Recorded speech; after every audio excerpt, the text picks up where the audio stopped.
Hola, esto es La Mágica Historia. Eh, Cuando el Imperio Romano se expandió ya cercano al tiempo de Cristo, de Jesús, eh, llegaron al Medio Oriente, al mediano y al lejano Oriente. Antes de eso, el general Pompeyo ya había conquistado cierto Israel y Siria, pero quedaba conquistar más allá. Y un general se atrevió.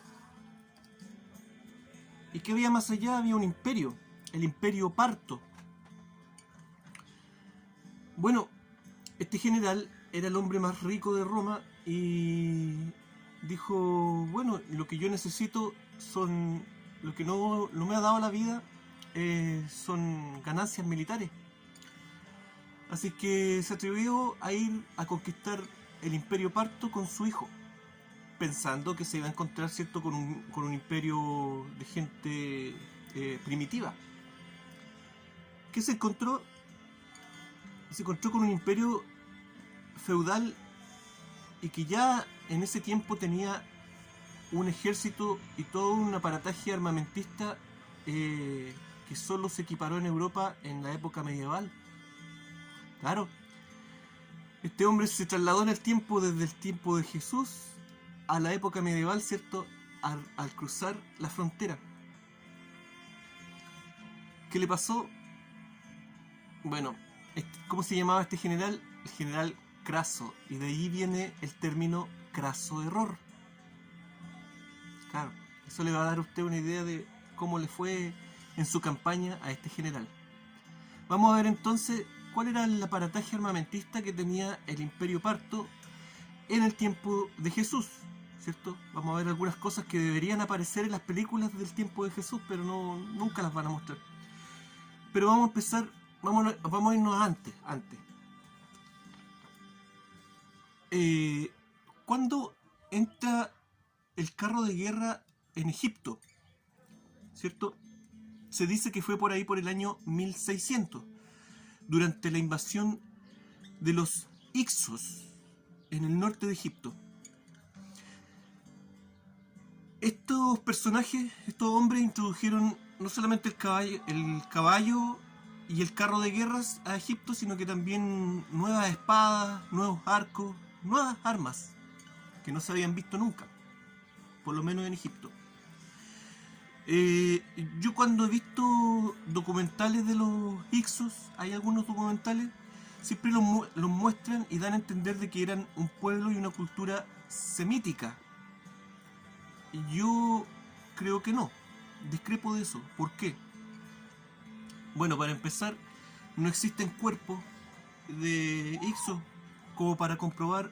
Los vecinos están animados, pero vamos a concentrarnos acá. No hay cuerpos de los Ixos, ¿cierto? Entonces, pero sí tenemos, en Egipto sí los dibujaron, ¿cierto? Hay algunos jeroglíficos, ¿cierto?, en donde se muestra la raza de personas que habían en ese tiempo, y ahí aparecen los Hicsos. Y es bien chistoso porque aparecen dibujados así con tocado así como egipcio, con ropa egipcia, pero con barba, blanco y con tatuaje, así como un vikingo disfrazado de egipcio. Eso ya nos da a entender de que no eran semitas. Esta imagen de un barbón tatuado ya no nos cuadra con un semita. Y el otro motivo que me da a entender a mí de que no eran semitas es de que ellos desplazaron a los hititas que vivían en Anatolia, que ya habían conquistado, ¿cierto?, el sector de Anatolia y un poco más allá. Y sus crónicas dicen que estos invasores llegaron del este, por lo tanto deben haber llegado por fuerza, según las crónicas hititas, desde el Cáucaso o incluso de más allá, desde el Asia Central. Eso nos habla, ¿cierto?, de un desplazamiento de gente desde el territorio indoeuropeo, ¿cierto?, hasta el Medio Oriente, y en este caso llegaron hasta Egipto. Lo mismo ocurrió antes, cuando llegaron los hititas, ¿cierto? Los hititas también eran un pueblo indoeuropeo, también venían del este, de Europa del Este o del Asia Central, no se sabe, pero eran un pueblo indoeuropeo y llegaron mucho antes. Sí. Esto nos habla de que si usted revisa, no voy a tener tiempo para hacer un video acerca de esto, pero si usted revisa las eras cronológicas, ¿cierto? Las edades cronológicas, los cambios de era traen violencia, ¿cierto? Traen guerra, pero se habla de las guerras, ¿cierto? Que están escritas en crónica, pero no se conocen las guerras de más allá, porque no había escritura. Pero sí se conoce el resultado de esas guerras, cuando cientos de años después, ¿cierto? Llegaban las hordas de esta gente arrancando de otras guerras, ¿cierto?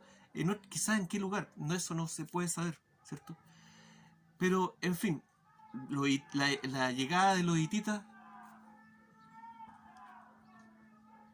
ya, están súper animados los vecinos, no importa, sigamos. La llegada de los hititas, ¿cierto? Posteriormente la llegada de los hicsos, ¿cierto? Posteriormente la llegada de los persas, todos pueblos que venían, ¿cierto? Del este, del norte también, ¿cierto? En fin, teníamos, ¿cierto? Los hicsos introdujeron el carro de guerra, ¿cierto? Llegaron desde territorio indoeuropeo. Están los dibujos, ¿cierto? Y eso nos da a entender también, esos jeroglíficos nos va a entender la variedad de razas que vivían en Egipto, por lo menos en ese periodo. No sé si antes, no sé si después, pero siempre que se muestra el Egipto antiguo, nos muestran que solamente en Egipto vivía gente de tipo árabe. Al parecer no era así, al parecer había un crisol de personas de distintas partes del mundo viviendo en Egipto. Les voy a mostrar una foto de la supuesta abuela de Tutankamón, la reina Ti, ¿cierto? Supuesta abuela, porque a mí no me convence todavía el tema, bueno, ese es otro tema. Aquí tenemos una foto. Si se dan cuenta, su pelo, su cabello, ¿cierto? Absolutamente colorín, ¿cierto? Y muy bonito. Y si se fijan, ¿cierto? En la frente tiene un tatuaje. Eso no nos habla de una faraona egipcia, ¿cierto? De una reina egipcia de tipo árabe. Además tiene unos rasgos muy finos, muy caucásicos. En fin, no es una excepción. El rey, ¿cierto? Ramsés también era colorín y muy alto, ¿cierto? Como 1,90 m mide el tipo, su momia. En fin, con eso no estoy diciendo supremacía blanca, no, pero ver las cosas como son, ¿cierto? O sea, en distintos periodos de tiempo en Egipto vivieron distintas etnias y gobernaron distintas etnias. Eso pasó también en los imperios de Oriente, en Persia, en Atucha, en el imperio Seleucida, ¿cierto? Y eso nos borra un poco la imagen de que el Medio Oriente, ¿cierto? Y el Asia Central era solamente gente de tipo árabe o asiática. Estaba mezclado todo. Y eso cuadra más con otro tipo de cosas. Tartaria y todo eso. En fin. Vimos, ¿cierto? En unos videos anteriores de que en la región del Tassili, en África, hay pinturas rupestres donde se muestra carros de guerra montados por egipcios, ¿cierto? Incluso hasta con 4 caballos. Pero esas pinturas son de entre 9.000 y 11.000 años atrás. Jamás van a autentificar de que eso sea cierto, de que eso sea real. Siempre le van a buscar una excusa, otra explicación. Por lo tanto, aquí estamos hablando solamente de lo que la historia oficial nos dice. Volvamos, ¿cierto?, con los romanos y el Imperio Parto. Decíamos, ¿cierto? Craso se enfrentó al Imperio Parto, ¿y con qué se encontró? Se encontró con un ejército que poseía dos tipos de caballería. La primera era la caballería pesada, los tanques de la antigüedad, ¿cierto? Los catafractos.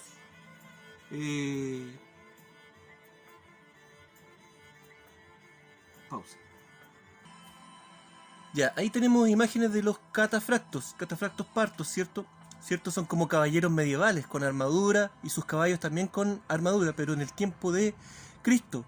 Y mucho antes también, el ejército de Alejandro Magno también contaba con mercenarios, ¿cierto? Catafractos mercenarios escitas.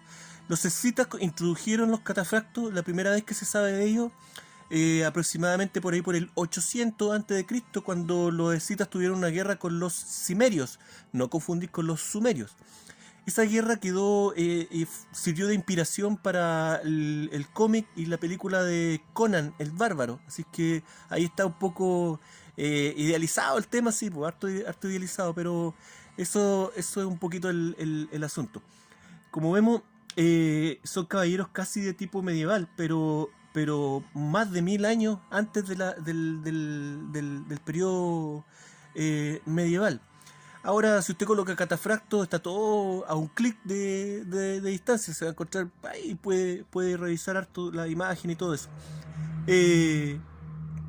Cuando yo empecé a leer acerca de esto, yo no existía nada, ni una imagen, nada. Solamente uno tenía que hacerse la idea. Pero hay una cosa que estas imágenes no nos muestran. Y es lo siguiente. ¿Qué tan...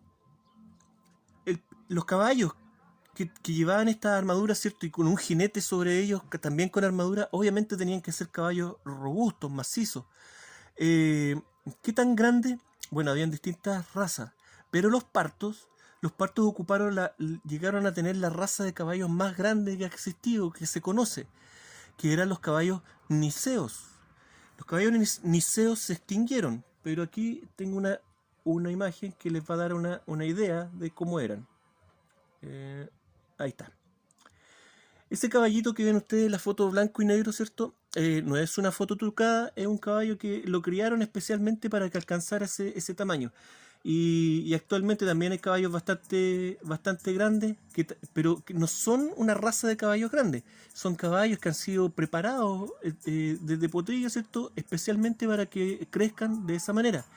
Ahora, la foto en blanco y negro representa mejor lo que yo creo deben haber sido los caballos niceos. ¿Por qué? Espérenme un poquito.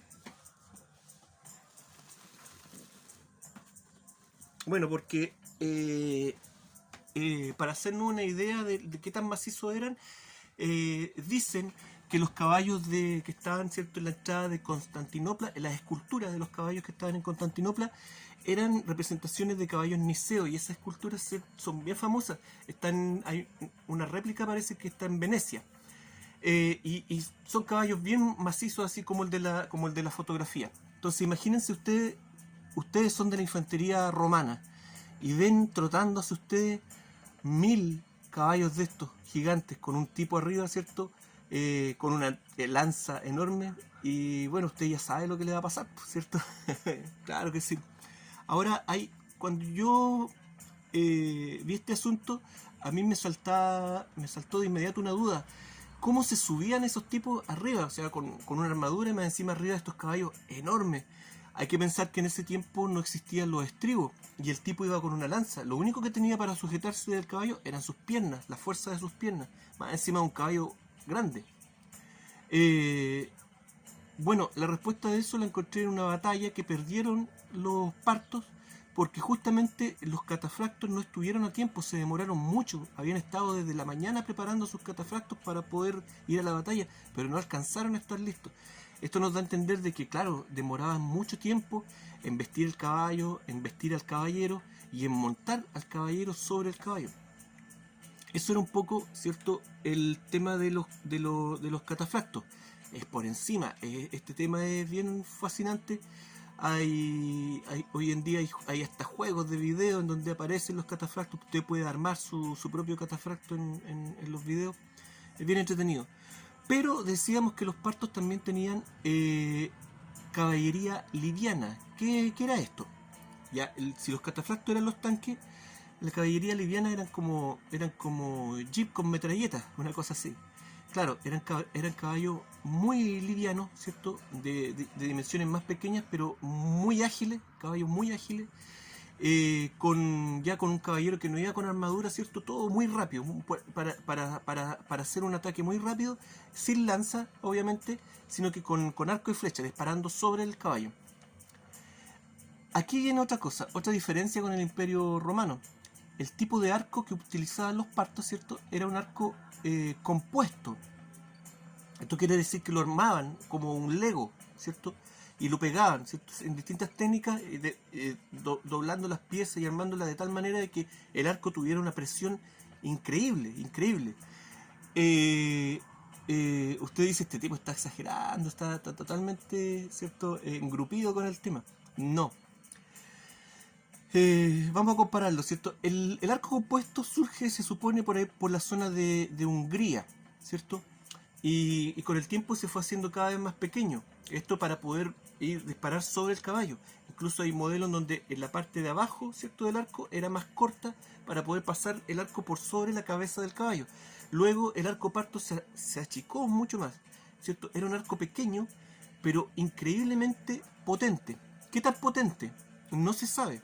No se sabe porque no existe un arco un arco parto en buenas condiciones hoy en día. Se han hecho réplicas, pero no logran llegar a los resultados que se cree que pueden haber tenido. ¿Qué tan potentes eran? Bueno, hay crónicas que hablan que en las competencias de tiro al arco del Imperio Mongol, ¿cierto?, que ocupaban arcos compuestos también, pero no tan buenos como los del Imperio Parto, la distancia mínima, bueno, en las Olimpiadas, ¿cierto?, se hacen disparos de 30 metros, 40 metros, ¿cierto? Las competencias del Imperio Mongol comenzaban en 500 metros, de ahí hacia arriba. Ya, usted va a decir, o sea, un disparo, ¿cierto?, 5 cuadras, ¿cierto? No, está leseando este tipo. Yo encontré otra posible prueba de la potencia de estos arcos en una batalla que tuvo Alejandro Magno con los escitas. Estaba el ejército escita, había un río por medio de los dos ejércitos, los escitas por un lado y el ejército de Alejandro Magno por el otro. Alejandro Magno necesitaba cruzar el río para atacar a los escitas los estaban esperando, pero no podía por los arcos, ¿cierto? Y la única manera que encontró Alejandro Magno para darle, ¿cierto?, un respaldo a su gente para que pudiera cruzar el río fue dispararle a los escitas con catapultas. Se cree, con bases bien fundadas, de que las catapultas de Alejandro Magno llegaban, ¿cierto?, los proyectiles llegaban a 700 o 800 metros. Solo de esta manera logró hacer una barrera a Alejandro Magno para su gente para que cruzara el río. Por lo tanto, eso nos da una idea de que los arcos escitas llegaban un poco menos, porque la batalla habla de que el margen que quedó era poco, pero fue suficiente para que cruzara el ejército. Entonces, si las catapultas disparaban a 700, 800 metros, 500 metros es una buena idea de pensar de que el alcance, para el alcance, que estoy atravesado, para el alcance de estos arcos. ¿Qué razas de caballo utilizaban los arqueros? Hay otra cosa que se me olvidó decir, y es que la potencia que tenían, ¿cierto?, la presión que tenía este arco era tan grande que incluso las flechas podían traspasar los escudos y las protecciones, los cascos, todo de los romanos. En algunas batallas se hablaba, ¿cierto?, de que los romanos los muertos quedaban de pie, ¿cierto?, clavados en el suelo con flechas y clavados a sus escudos. Estaban con los escudos y quedaban clavados en sus escudos los tipos. Es decir, hoy en día un tipo andando, uno de estos tipos, ¿cierto?, imagínese usted andando a caballo, disparando flechas que incluso traspasarían la puerta de un auto. Usted arriba de un auto no se salvaría de estos tipos. Es un poco, ¿cierto?, del tema. ¿Qué razas de caballo ocupaban, ¿cierto? Dijimos, se habla, ¿cierto?, de los caballos turanianos, y esto nos da una pista también de un imperio del que no se habla de Tartaria, pero no se habla de Turania o Turinia. y es un imperio que está reflotando, calladito, calladito. La cultura, ¿cierto?, de ese imperio está reflotando, ¿cierto?, en Oriente, y mientras nosotros nos preocupamos de cosas así como el fútbol y el feminismo, en Oriente, ¿cierto?, las personas están recuperando su cultura guerrera antigua. Calladitos, calladitos, claro que sí. En fin, pero aparte de esos caballos, había otra raza que era bien popular, sobre todo en las tribus de las estepas, los escitas y los sármatas, que era la raza acalteque. Esta raza, bueno, los caballos niceos, esos caballos se extinguieron, ¿cierto? Los caballos acalteque también se extinguieron. Y las descripciones de esos caballos eran de que eran caballos fabulosos y que eran caballos divinos, de origen divino. Y que al verlos, la gente no cabía duda de que era un animal de origen divino. Solamente uno puede tener una idea, pero solamente al ver el animal uno podría saber qué tan impresionante era su postura, su belleza. El tema es que redescubrieron estos caballos, los redescubrieron, ¿cierto?, en Tayikistán. Durante el periodo de la Unión Soviética, un general descubrió a unos campesinos que ocupaban algunos de estos caballos como animales de tiro y se los compró. Los campesinos felices. El tipo no les pagó ni la 10ª parte de lo que valen esos caballos hoy en día, pero los campesinos estaban felices porque son animales que no sirven para el trabajo, son muy nerviosos, tienen un carácter muy muy complicado, muy nervioso, y se dejan montar solamente por sus dueños, reconocen solamente a sus dueños. Son caballos de guerra, pues, obviamente, y caballos muy finos, muy elegantes. Los vamos a ver. Voy a colocar pausa para poder colocar la imagen.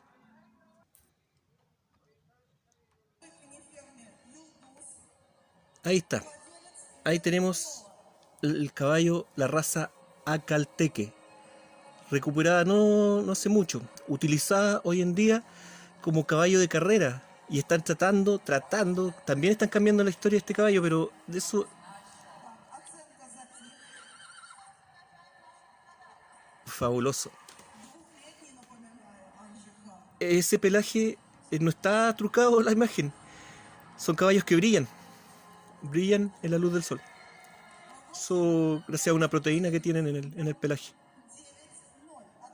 Por lo tanto, imagínense ver ustedes un ejército cabalgando en el desierto de estos caballos que brillan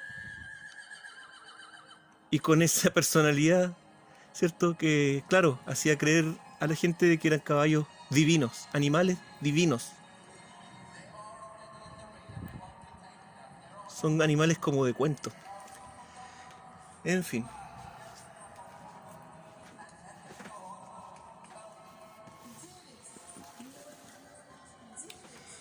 Los caballos acalteque. Imagínense ustedes un ejército, ¿cierto?, de estos caballos, más un ejército con caballería pesada, con caballos niceos, ¿cierto? Estamos hablando de un periodo de tiempo que yo siempre me lo he imaginado como de cuento, y de hecho ha servido de inspiración para muchas historias así como de cuento. El periodo, ¿cierto?, en que vivió Jesús también fue el periodo de mayor esplendor del Imperio Romano. Ejércitos increíbles, que yo dudaba, ¿cierto?, y dudo todavía de que hayan sido reales esos ejércitos, aunque quién sabe. Les decía de que están cambiando un poco la historia de estos caballos, están cambiando muchas cosas en la historia hoy en día, así que si va a Wikipedia usted se va a encontrar con otras historias. Trate de buscar las historias originales más antiguas acerca de estos caballos, porque están tratando de dar la idea de que estos caballos siempre estuvieron en los países hoy en día del Asia Central, y que quieren borrar un poco el tema de que eran caballos de guerra. ¿Esto para qué? Hay un intento como de borrar la cultura tribal, ¿cierto? Y asociada esta sociedad de culturas asiáticas, turcas y rusas, ¿cierto? Pero al mismo tiempo la gente común de toda esa región, pensemos los 5 países TAN, Afganistán, Tayikistán, Kirguistán, Turkmenistán, ¿cierto? Kazajistán, más los países de Siberia, todo eso, están recuperando su cultura y como les decía, están recuperando también la cultura guerrera, bélica. Hay festivales gigantes en esos lugares. Claro, no hay videos, es muy difícil encontrar videos acerca de esos festivales. Pero la gente está recuperando, como les digo, esa cultura. Entonces, al mismo tiempo, hay una necesidad de borrar esa cultura oficialmente, ¿cierto?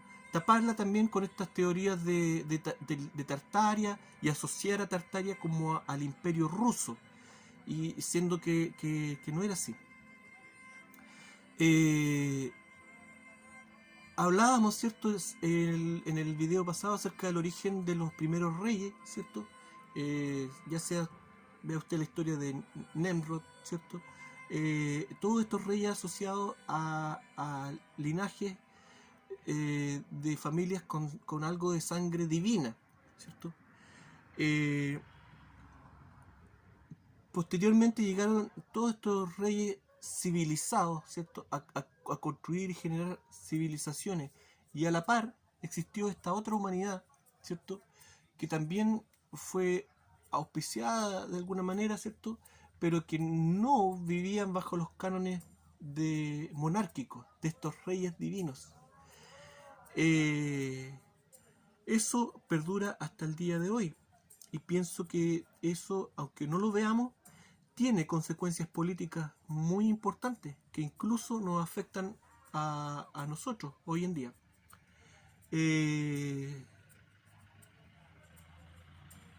Voy a buscar un video de algunos de esos festivales y lo voy a dejar al final del video ahí para si es que quiere darse una idea del asunto.